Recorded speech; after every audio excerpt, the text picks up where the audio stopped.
বিতর্কিত মিল্টন সমাদ্দারকে ৩ দিনের রিমান্ডে পাঠিয়েছেন আদালত।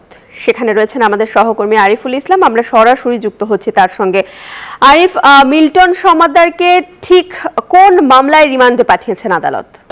প্রিয়াঙ্কা, কিছুক্ষণ আগেই কিন্তু তাকে 3 দিনের রিমান্ড দিয়েছে সিএমএম কোর্টের ম্যাজিস্ট্রেট। আর এখান থেকে যেই প্রশ্নটি আপনি করেছেন যে তাকে আসলে কোন মামলায় 3 দিনের রিমান্ড দিয়েছে, তাকে মূলত মৃত্যু সনদ জালিয়াতির যেই বিষয়টি তিনি গোপন করেছেন বা নিজেই করেছেন, যে কাজগুলো যেগুলো সিটি কর্পোরেশন করার কথা ছিল, কিন্তু এরকম কাজগুলো তার নিজের সিল দিয়ে করা হয়েছে। এই অভিযোগের ভিত্তিতেই এই অভিযোগের যে মামলাটি হয়েছে, এই মামলাতেই কিন্তু তাকে 3 দিনের রিমান্ড দিয়েছে। এর বাইরেও তার বিরুদ্ধে আরও 2টি মামলা রয়েছে, সেটিও কিন্তু পরবর্তীতে আবার আমরা আপডেট আপনাদেরকে জানাবো।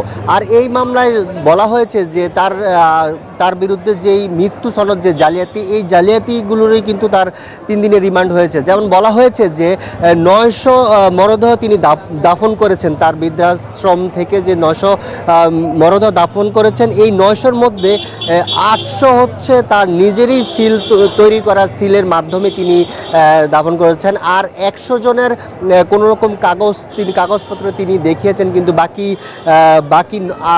বাকি যেই 100 জনের বাইরে যে মরদেহগুলো রয়েছে সেগুলোর সুনির্দিষ্ট কোনো কাগজপত্র তিনি দেখাতে পারেননি, যা নিজ ইচ্ছাতেই তিনি করেছেন। আর এর আগে আরও একটু বলে রাখি যে গতকালই কিন্তু মিল্টন সমাদ্দারকে রাজধানী মিরপুর থেকে গ্রেপ্তার করেছে, ডিবি গ্রেপ্তার করেছে। আর এর আগে বিভিন্ন যোগাযোগ মাধ্যম থেকে শুরু করে তার যে বৃদ্ধাশ্রমের যে অপকর্ম, যেই মারধরের ঘটনা, অর্থ জালিয়াতির ঘটনা, এই নানা যেই অপরাধমূলক যে কার্যক্রম সামাজিক যোগাযোগ মাধ্যম থেকে শুরু করে গণমাধ্যম থেকে শুরু করে সব জায়গায় যেই তার অপরাধ যে প্রকাশিত হয়েছে, এর ভিত্তিতে কিন্তু ডিবির অভিযান চালিয়ে কিন্তু তাকে গ্রেফতার করে। এরপরেই তার বিরুদ্ধে 2 জন অভিযোগকারী গতকাল রাতেই মামলা দায়ের করে। এরপর হচ্ছে এই মামলার পরিপ্রেক্ষিতে কিন্তু আজ তাকে আদালতে তোলা হয়েছে। আরও একটি বিষয় ডিবির পক্ষ থেকে বলা হয়েছে যে যদি তার বিরুদ্ধে তার স্ত্রীর বিরুদ্ধে যদি এ ধরনের কোনো জড়িত থাকার কোনো অভিযোগ থাকে, তাকেও কিন্তু পরবর্তীতে ধরে এনে জিজ্ঞাসাবাদ করা হবে এবং মামলার আওতায় নিয়ে আসা হবে। এই ছিল আমার কাছে সবশেষ। প্রিয়াঙ্কা, ওয়ালটন ফ্রিজ কিনে অনেকের মতো আপনিও হয়ে যেতে পারেন মিলেনিয়াল। সেরা পণ্যের সেরা অফার।